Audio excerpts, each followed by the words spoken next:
என்ன காரணம் எனக்கு தனித்தவே சொல்ல வேண்டும். மகனே புலேந்திரா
இன்றைய நாள் தினத்திலே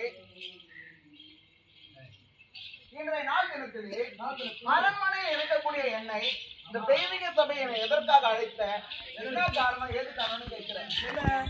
மகனே புலேந்திரா இந்த ராஜ சபையிலே ராஜ சபை புலேந்திரே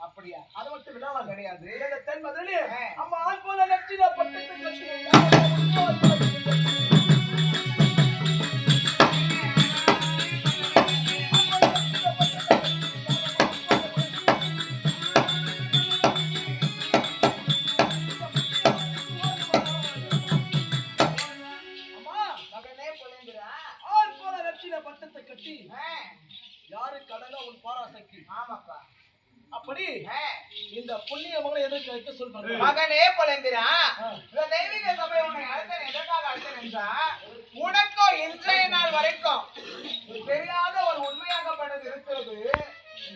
அந்த உண்மையாகப்பட்டதை இன்றைய நாள் தினத்தை என்னுடைய மகனுக்கு நான் சொல்ல வந்திருக்கிறேன். அது என்ன காரணம் இவ்வளவு நேரம் கூத்து பாத்தீங்க யார் என்ன சொல்லுங்க பாக்கலாம். என் புள்ளிய நான் எதுக்கு வர வச்சேன் என் புள்ளிக்கு நான் என்ன சொல்ல போறேன் சொல்லு பாக்கலாம். கல்யாணம் பண்ணி வச்சது இது என் பிள்ளைக்கு தெரியாது. சின்ன சிறிய வயதுல திருமணத்தை நான் செய்துட்டேன். இப்போ அவர் ஒரு பக்கம் இருக்கிறான் என் மருமக ஒரு பக்கம் இருக்கிறான். என்ன ஏது விழாவளி என் பொண்டாட்டி யாரு என் மாமனார் மாமியார் யாருன்னு என் மகனுக்கு இப்படி வரைக்கும் தெரியவே தெரியாது. இந்த ஒரு செய்தியை நான் சொல்ல போறேன் சந்தோஷமா. உனக்கோ நான் ஒரு சந்தோஷமான விஷயம் நான் சொல்ல போறேன். அந்த விஷயம் இதுவரைக்கும் உனக்கு தெரியாது. அது சந்தோஷமா இருக்கிற விஷயமா இல்லையா அப்படின்னு நான் சொன்னதுக்கு அப்புறம் தான் உனக்கு தெரியும். என்ன ஒரு சந்தோஷமான செய்தி. அது சொன்னாக்க நீ சிரிப்பன்னு நினைக்கிறடா. நானு ரொம்ப கொஞ்சம் பார்த்து நீ சிரிப்பது. அப்படியா? என்ன சந்தோஷமான செய்தி தெரியா? மகனே புலேந்திரா உன்னை நான் எதற்காக வரவழைத்தேன் என்றா உனக்கோ பெரிய விஷயமா இல்ல சின்ன விஷயமா இல்ல. மகனே புலேந்திரா போயிட்டு உள்ள உன்னை போறதுக்கு உள்ள போறதுக்கு உன்னை வரவழைச்சேன். இல்ல சின்னது என்ன அப்ப வேஸ்ட் நினைக்கிறேன். அப்படி நடுத்தரமான விஷயம் சொல்ல போறேன். நடுவுல ஆமா சொல்லட்டுமா? மகனே புலேந்திரா உனக்கோ திருமணம் ஆகிவிட்டது. எனக்கு ஆமா இப்பதான் சிரிப்பே வருது. அது பாரு நான் சொல்லிக்கலாம். எப்படின்னா லூச மணியா என்னடா ஒரு பெத்த அம்மா போயிட்டு லூஸ் தகுமா. நான் வந்து இன்னைக்கு பைத்தியம் சொல்லிருக்கோம்னா லூஸ் இல்லவா எப்படின்னா சொல்ல சொல்லலாம். அம்மா நான் பிறந்து இன்றைய 16 ஆண்டு காலம் ஆகிவிட்டது. எனக்கு 16 வயசு. 16 வயசுல ஆமா எனக்கு யாரா கல்யாணம் பண்ணுவாரா? இப்ப கேட்ட பாரு கேள்வி. இதுக்கு நான் ஒரு ட்விஸ்ட் வைக்கட்டுமா? உனக்கு 16 வயசுல உனக்கு கல்யாணம் ஆகல. உனக்கு 8 வயதா இருக்கும் பொழுதே உனக்கு திருமணம் ஆகிவிட்டது. கம்பெனிமா யாரும் நம்ப மாட்டாங்க. இது வரைக்கும் நான் சொல்றத நீங்க நம்புறீங்களா நம்பலையா? போய் சொல்ற வரல நீ பாத்துக்கலாம். என்ன தெரியுமா? மகனே புலேந்திரா நீ வாடா செல்லம். இன்றைய நான் சொல்லக்கூடிய செய்தியாக நீ செய்யாவிட்டா எதுக்குமே பிரயோஜனம் இல்லை. கெட்டு குட்டிச்சோர தான் போனோம். ஆமாடா. போயிடுச்சா இனிமே போகாத அளவுக்கு பாத்துக்கலாம் ஆகட்டும். ஆண்டாசி எல்லாம் விட்டுரு. மகனே பழங்குறா, உனக்கோ திருமணம் ஆகி விட்டது. ஆமாடி செல்ல 5 வயது. 5 வயது எத்தனை ஏங்க போற?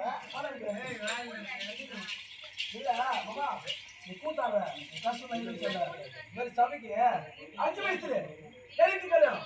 உனக்கு 5 வயசுல படிச்சுக்கலே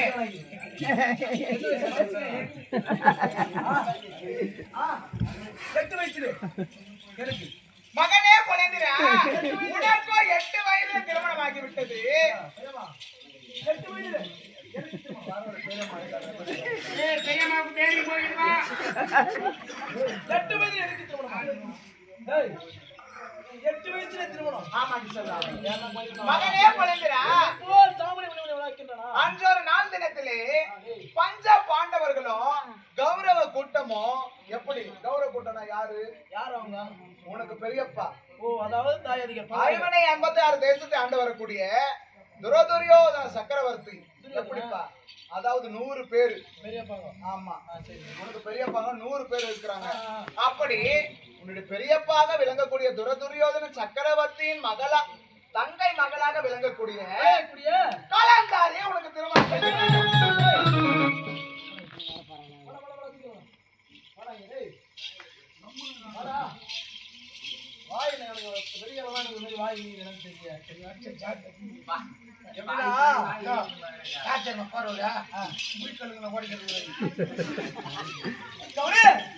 எனக்கு 8 வயதுல திருமணம். என் மனைவி 8 கலந்தாரி 8 வயது எனக்கு திருமணம். நான் புள்ள சந்தோஷமா இருக்கிறோம்.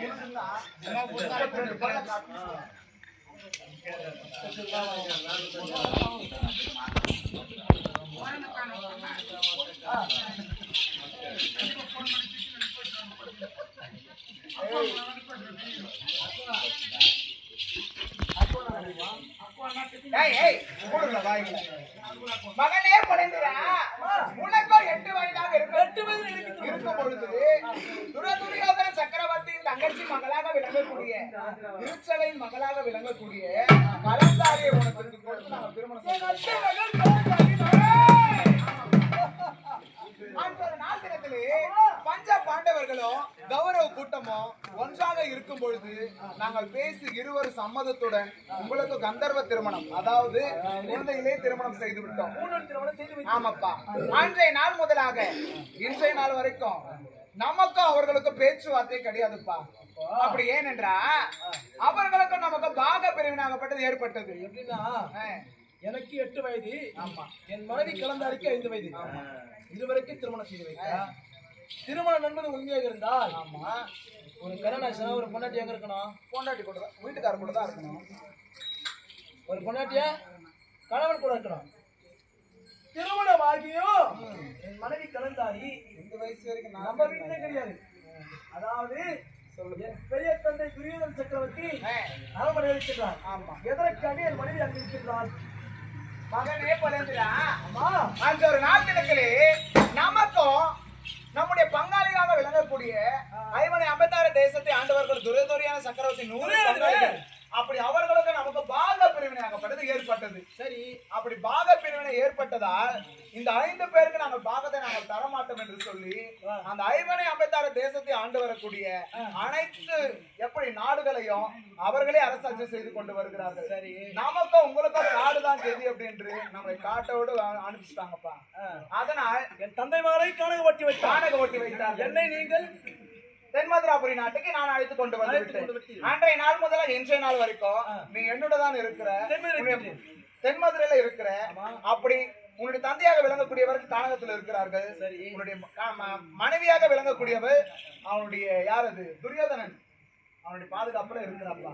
அப்ப என் மனைவி வந்து கலந்தாரி துணிர்த்திருக்கின்றார். ஆமா. சரி. இன்றைய நாள் மனைவி இருக்கிறா.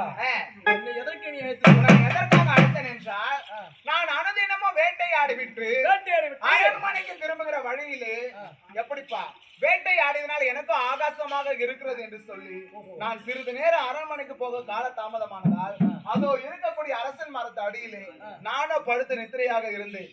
அப்படி நித்திரையாகும் சமயத்திலே சொக்கநாத கடவுள மீனாட்சி அம்மையாரும் என் கனவிலே உரைத்து தோன்றி என்ன உரைத்தார்கள் தெரியுமா?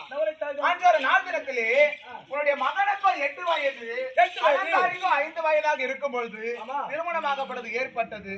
அன்றைய நாள் முதலாக இன்றைய நாள் வரைக்கும் உன்னுடைய மகனும் மருமகளை இன்றைய நாள் வரைக்கும் ஒன்று சேரவில்லை என்று உரைத்தார்கள்.